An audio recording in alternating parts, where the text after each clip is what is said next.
Hello and welcome to EduCurious. Today we have special guest, Brannan Lawson. She's an art teacher at an elementary school nearby. She does a phenomenal job. I've seen her outside of the classroom from a parent's point of view and working with her as a coworker. So welcome, Brannan. Let's get started by hearing a little bit about your story.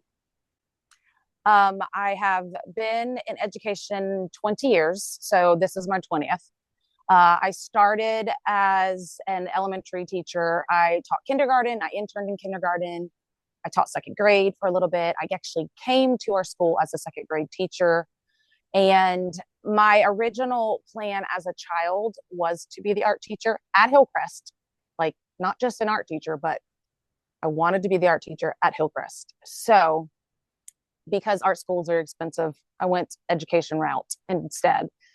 But when I found out that our beloved art teacher that I had learned under left, I literally ran up to the office as fast as I could, asked the principal if I even have an opportunity to step in as art teacher. Thankfully, he said, as long as you pass the certification process, you're good. So I actually taught second grade during the day. And then about 2 in the afternoon, someone would come in and cover me, and I would run down to the art room and teach 4th and 5th grade art. Is kind of like my way stepping in and him kind of seeing if that's where I needed to be. So I was able to pass the certification. I did that for a couple of months. And when we left for Christmas break, I asked him specifically, can I just be the art teacher? Like, I felt like I had proved myself those couple months that I did it. And it was exhausting doing those 2 jobs at once. So I did. So that was January of 2009. I was solely the art teacher. And since then, it has been no question that I did the right thing. Like, I felt like everything just kind of worked out and went as smooth as possible. Because I'm not going to lie, as the second grade teacher, it was tough. I don't think that's where my heart was. And once I stepped into the art room, it was like the birds were singing, the sun was shining, and everything was amazing. And it still is.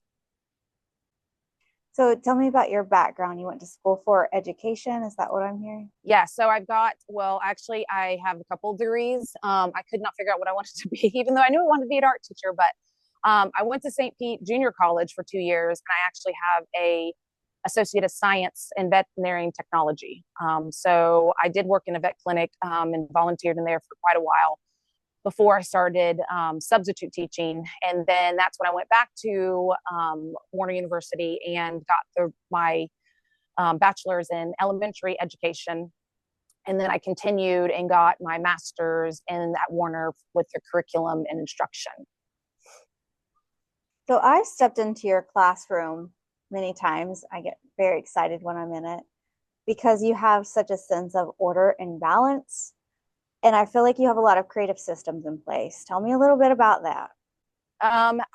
Yes, I run a tight ship. I know it's kind of hard as the art or any kind of special area teacher. You want the kids to enjoy the time in there because they're sitting in a classroom for so many hours. You know, they have to sit still to learn the math lesson and the English lesson and the vocabulary and all the things. So it's really hard to find a balance where they feel like they can enjoy their time and talk and chat and kind of get busy with their hands, but you don't want it too chaotic where paint is being flung in weird places.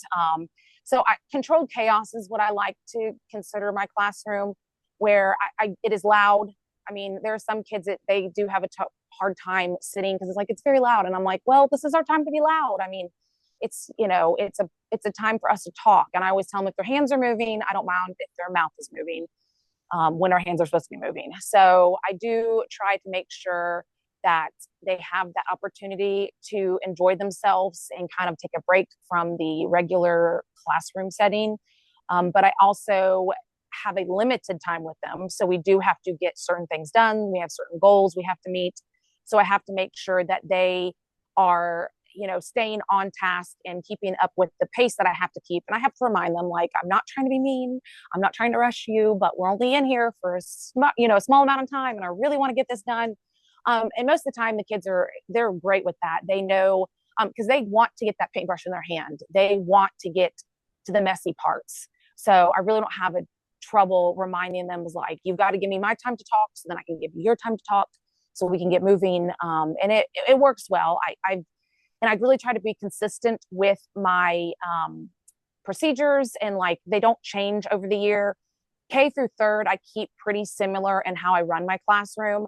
Fourth and fifth, because I have a smaller group and I see them more often, I run it differently. So they have a little more freedom and they have a little more access to things in my room that a kindergarten or third grader will not have yet. But I think it's the draw in for them to come and do art, because fourth and fifth grade, they actually get to pick me if they want to do art. So I feel like they're like, oh, what about this? And I'm like, that's for my fourth and fifth graders. If you choose to do art, then you get to experience that. So I try to separate those two groups because I feel like fourth and fifth can handle certain things that my K through third are just not ready to. And it breaks up my day, because teaching fourth and fifth and having those little pockets of more time for them to do things and have access to different things, it kind of allows me not to feel like I'm a drill sergeant sometimes, because sometimes I am kind of really, really hard on trying to make sure these things are done the right way. You've mentioned movement a little bit, and I've seen in your classroom starting the day with yoga or some sort of mindful activity. Tell me how you incorporate movement in art. Well, yes, there are some years, and it changes every year, kind of what I try to include to make them feel and do things that are just differently. Yoga has been one thing, or just some kind of stretching. We do have what I call drying rack road, which is kind of where they move to put things up. And I have different jobs in the classroom. So within the tables, there's 4 kids. So I always have someone that's going to be passing things out, someone that'll be getting things. Some things, they'll get from my table and put on this table, or they're put, get off the tray at the back counter and put the brushes up, or passing things out. Even though they sound small kind of things that they're doing, it helps run my class. It helps not wear me out by the end of the day. It helps them take kind of ownership over what is being used and in the classroom. And it kind of helps them feel like they're kind of not the boss, but they're in charge of their little area and they have their own little things that they're doing. So it may not be big movement every year, like the yoga stretch or something, but little movements they do consistently, helping me as the teacher get the things out and put the things up. And I know like my sketchbook area is kind of in the corner, so that's kind of a place for them to go and get their items. So it just depends. Every year I try to switch up certain things just to make it different, so they have something to look forward to. It's not just the same thing over and over, but yeah, little things help them. So you've been in this position for a while, like you said. How do you stay passionate about teaching art? How do you stay like, I'm really excited about this. It's not a repeat. It's not a Yeah, repeat of the year before. that's the fun part. So over the summer, we take a break as a teacher, but I take the opportunity to do a lot of research and to create new lessons. And it makes my year run so much smoother. I'm not staying after or having to come in early to think of what I'm going to do. So I do a lot of Pinterest and Instagram look, and I find things that I think the kids would like, or something visually pleasing to me. And then I kind of take it and tweak it and turn it into my own art. And then I go from there, and I create the art in my studio at home, and then I make the videos, and then I edit it all. And then that way it's kind of ready for the school year. It's something new they haven't done, something I get to experience, and I actually got to do the whole process. My favorite thing, I think, to kind of do all that with is sculpture. Weirdly, I'm not a clay person, but I like finding ways to create art and sculpture that I feel like the kids could go home and do themselves. Like, you got cardboard, you got scissors, you got stuff to make paper mache, then you can do all this at home. So I like to find those little art projects that use unconventional tools or things and help them see they could go home and do this themselves. Like, you don't have to be in my classroom and think, well, Miss Lawson has all the art supplies. And I do. I'm thankful that I've been able to raise money and pretty much buy anything I need. But I also want them to see. And I've had kids come up. I had the one the other day, a fifth grader, say, hey, what was this stuff we were using for the sculpture? So I printed out my art lesson and said, here, like it has everything that tells you what to do. And here's, and he was like, oh, okay. So it was sounding like he wanted to go home and recreate whatever we were doing. So that's probably the best part of keeping me kind of on my toes and knowing that it's not going to get boring. Are there lessons I do over and over every year that I think are ones the kids enjoy, parents enjoy, that look really good? Yes. They're not there. There's like a group that I have that I'll run through, but I try not to repeat. As I try to repeat as less as I can. So I try to make them new every year, but it's a lot of work. But again, I get to do the fun part is I get to create it myself. Tell me about some of the fundraisers that you've done to supply your art room, because you get very limited amount of funds working in a public school or a charter school. What do you do to get that, creative ways you make it happen? Yeah.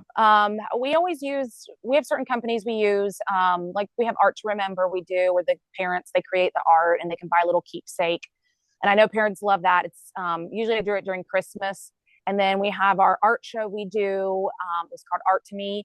And the reason I use that one is because the company sets it up presents it a great art show, and I don't have to do a lot of work. But those, I'm not going to lie, don't bring in a lot of money.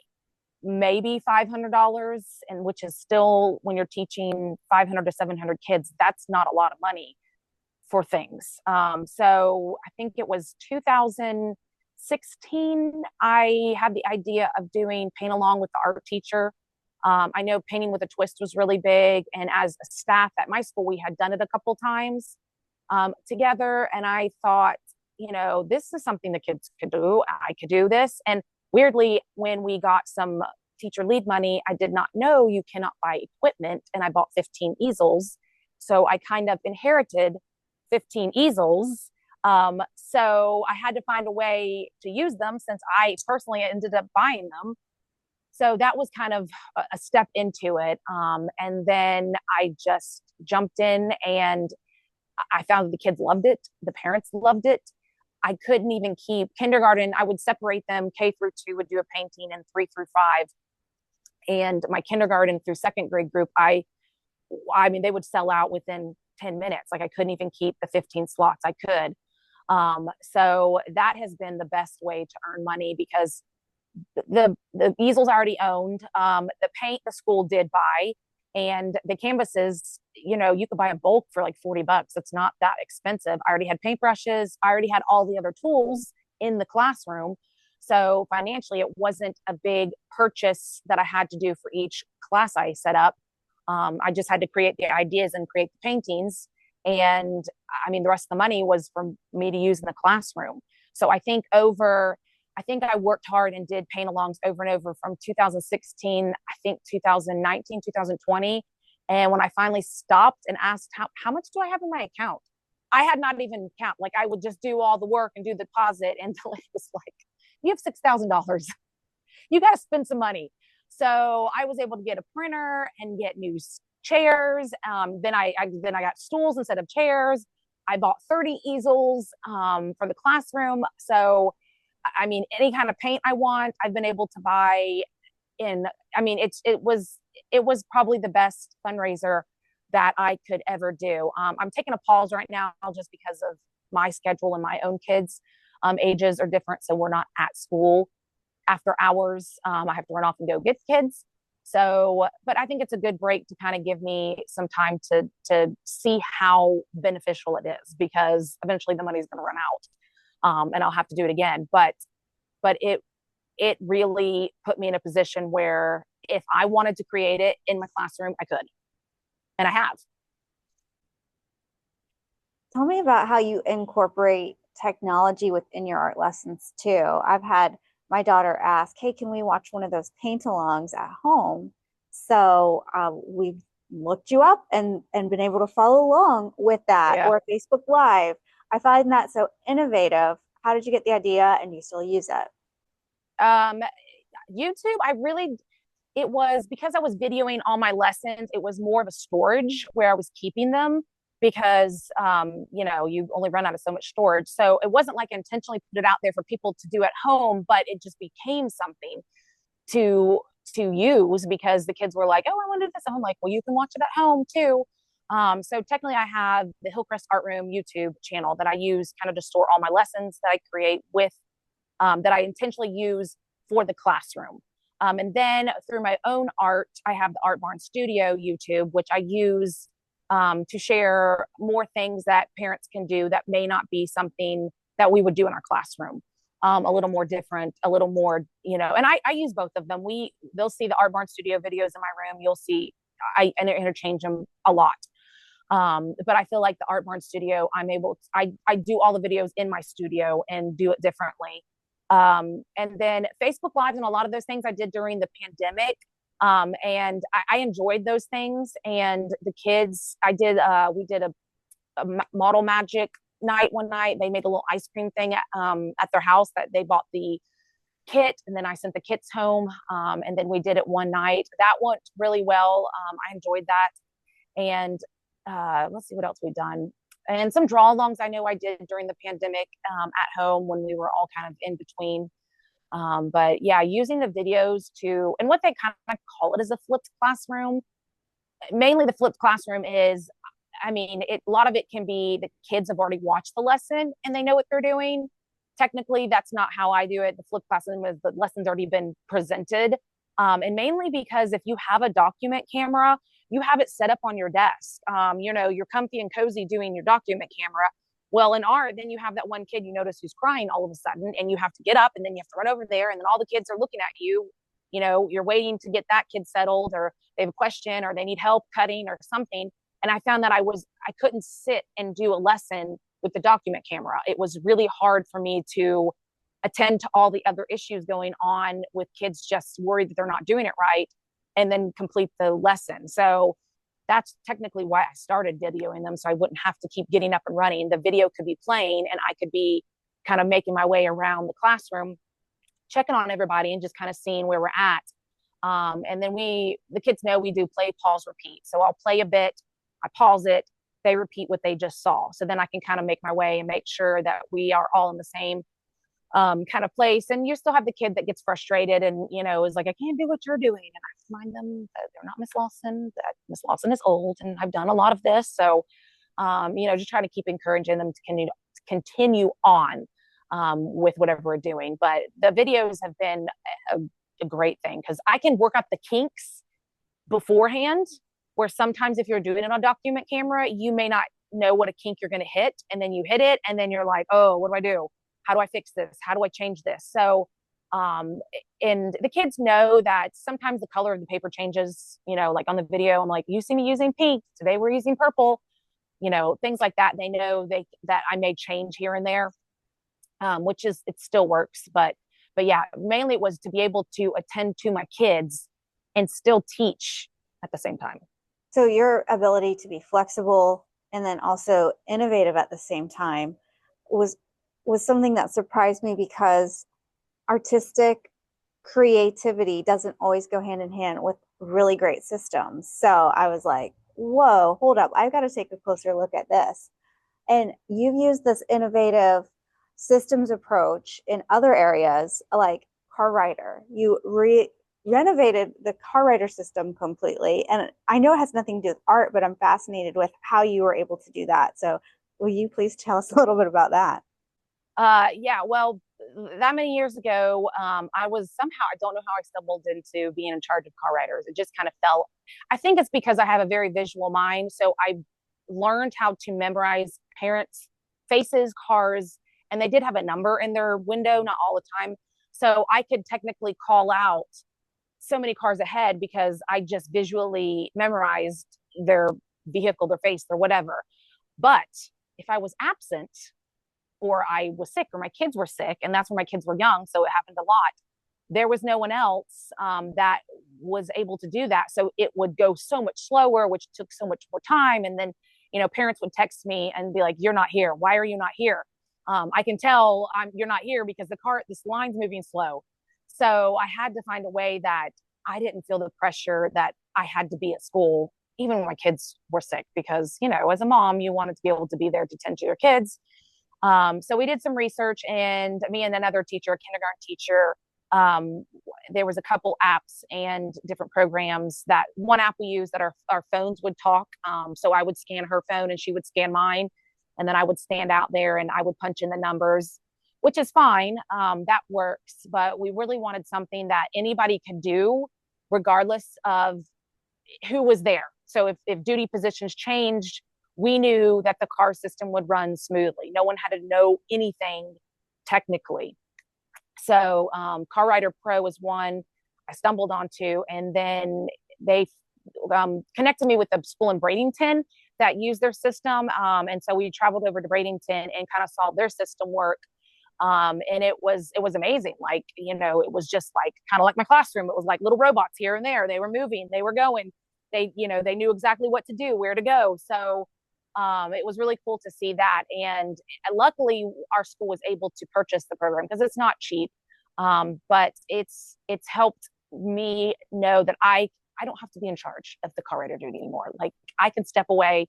I feel like that's such a big connection with how you set up a classroom. If you spend the time up front to get the systems in place, if you are gone, your Yeah. classroom, your car rider line, your school can still run smoothly.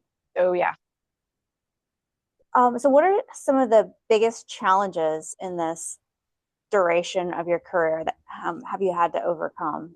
I think my family, and now that my family's ages are changing out of the elementary age, it's hard to now my brain and time is kind of spent with two schools, the school that my kids are at and then the school that I'm at. So just trying to keep up with all the different procedures for my daughter's school versus the procedures for our school, learning that whole situation as my kids grow up. And I'm not going to lie, it's hard being a mother and a teacher because sometimes I'm exhausted by the end of the day. And as now that I have a teenager, they need a lot of my mental attention. And that has been a struggle, trying to make sure that I am putting in my effort in the classroom, but also being able to put in the effort at home and not let my kids feel neglected because mommy's tired. But then don't let my school kids down because Miss Lawson's tired. So that whole mental split of middle school kids, or whatever, you have high school kids, and then you have the kids that you teach. That has been the struggle for the last 2 years, just trying to get that all fixed. But I mean, I've taught so many years in the classroom that I know I have a array of, my tool belt is so heavy right now because I have so many things in my tool belt. I can pull out all these things. So the classroom wise, I feel very equipped. I can do a lot of things, and I know, okay, this is going on in my week for this at home life. So I may need to do this in the classroom because this lesson, I know it's going to work. I know it's safe. I know it can be done so many weeks or days or lessons. So I've gotten really good at balance. I'm getting better at balancing those, just knowing if my energy is having to go in the home situation, that I have certain lessons I can pull out in the school. So that way my energy is not being thrown into my classroom as much if we're having a busy week or month like that. So that's been a struggle. But looking ahead and just planning for upcoming things, that's been how you balance lately. Are there any ways that you decompress or find that balancing works better one way or the other? Any tips for people trying to navigate a teenage kid at home or multiple kids or life?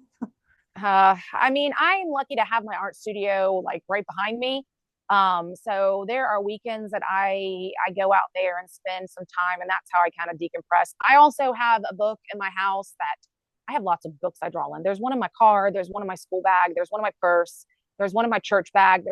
I have drawing doodle books, and they're not big everywhere.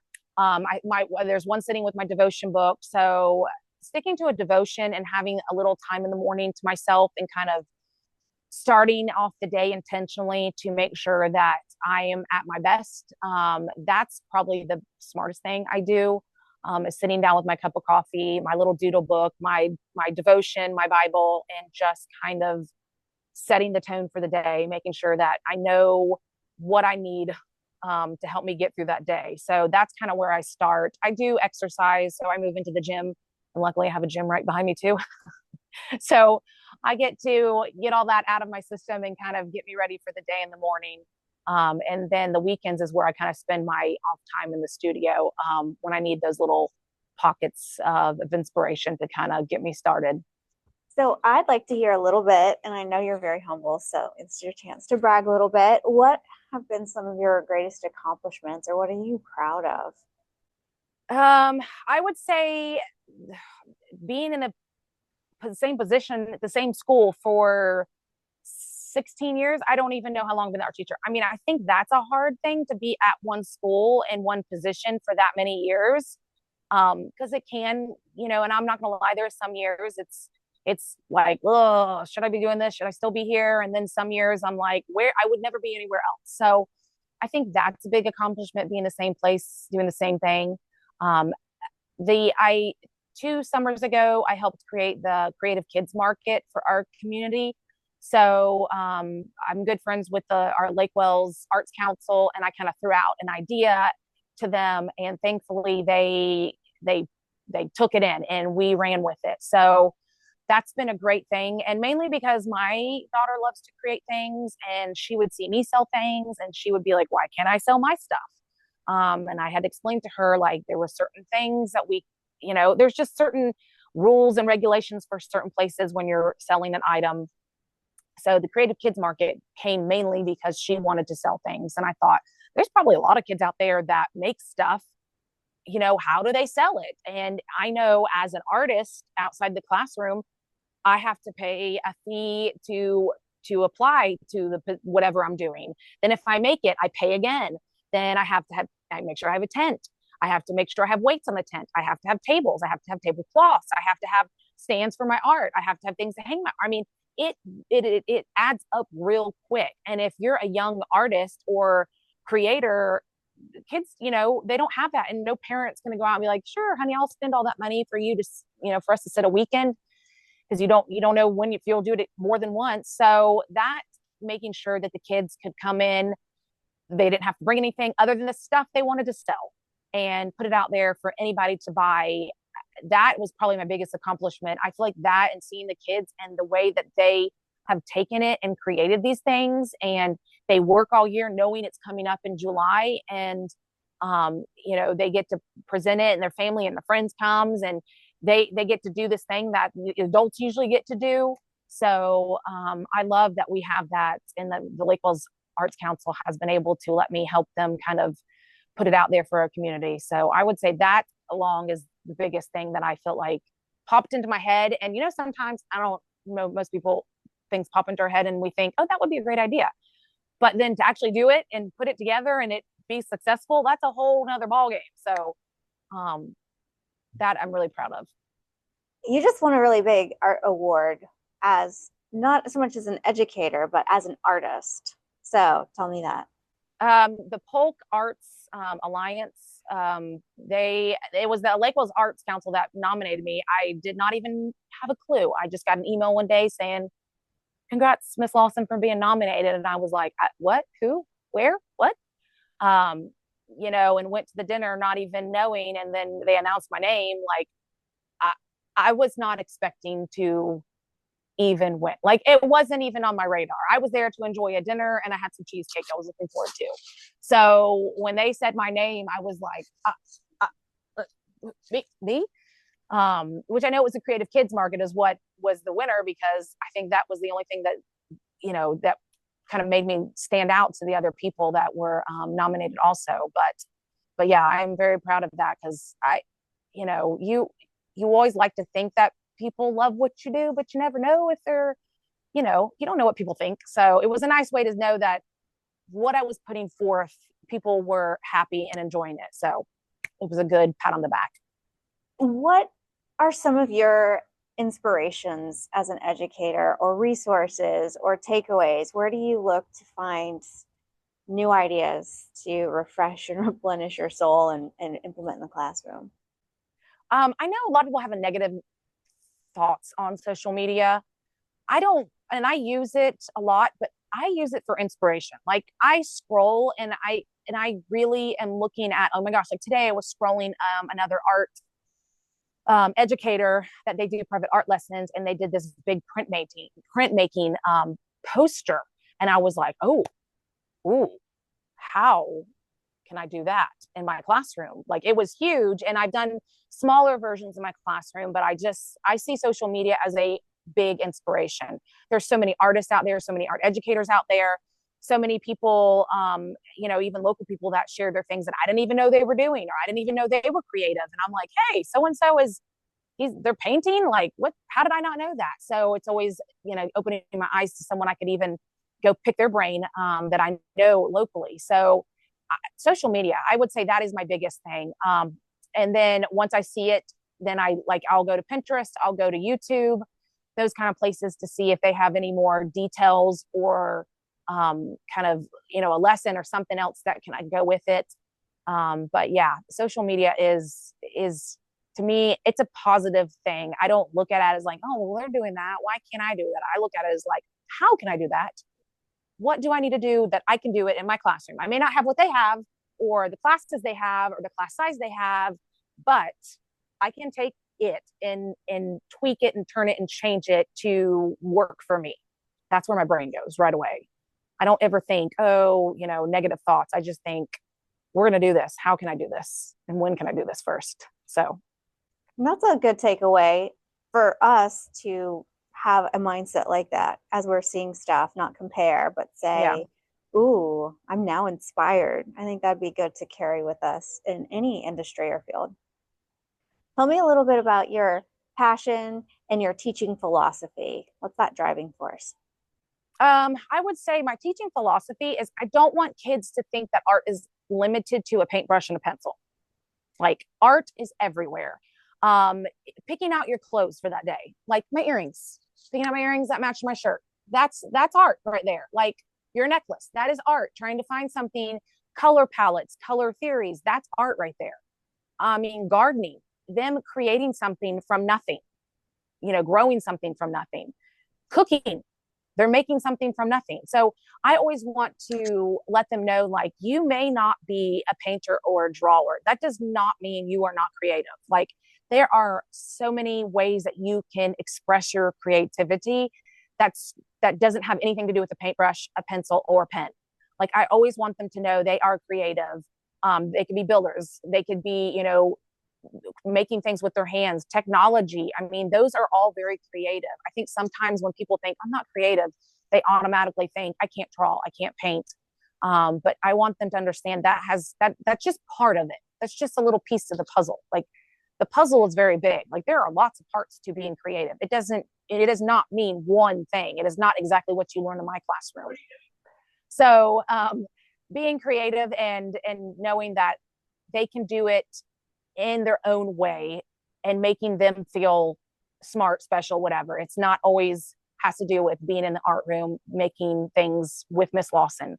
That's just a little peek into what art is. But I would say I always try to make sure my kids know that, like, creating is can be whatever you think it is. It doesn't have to be exactly what you see it in my classroom. Are there any areas that are just so exciting to you that you want to talk about that I didn't touch on yet? Any advice or thoughts or artistic endeavors that you want to talk about? I think the main thing that I've learned over these many years is that I was a good teacher until, well, first of all, I was a good teacher until I had kids. I think having kids, and I think sometimes as teachers, we get overwhelmed thinking, oh my gosh, I'm with kids all day long.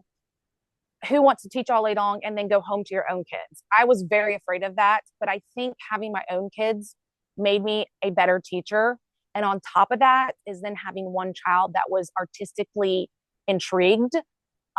So when Auburn was about 2, and she came to me and said, I want to draw. And I had done art in the classroom. I was a new art teacher. I was working hard at creating lessons. That's all where my energy went. So when I came home, when people be like, oh, what is your art that you make at home? I would say, I don't do art at home. Like, I don't have anything that I do at home. So when my daughter started asking me to sit with her and do something, and I started seeing that I was getting better in the classroom because of that, that I think having your own art outside of the classroom, if you're an art teacher, or, and it doesn't have to be art, like maybe you, I don't know, certain, finding ways to express yourself outside the classroom, I think makes you a better teacher. I think you find better ways to teach things, to explain things, to kind of look at the whole situation that you're in. But I would say that going from doing just my job and then going home and adding, kind of putting two and two together, my home and job together, it made me a better teacher. I saw things differently, and I was able to see how, you doing it with my daughter, she reacted, she did it, she kind of helped me along, and it made me do things better in the classroom. I don't know, it just really changed how I taught in the classroom. So I think sometimes as, teachers, we put so much thought into the classroom that sometimes it scares us to do things outside. And I'm telling you, the more things you do outside the classroom, I think it makes you better in the classroom. Thanks for joining us on another episode of EduCurious with Brannan Lawson. She's an amazing local artist, both inside and outside the classroom. So Brannan, thanks for being on today. Thank you. And join us next time for EduCurious, where we'll explore all kinds of different educational areas and different components, because we can all learn from each other. There's so many areas that I'm unfamiliar to that I want to explore with some of these interviews, because it's a collaborative community, and the more we get to know, the better that we can become. So thanks, and see you next time.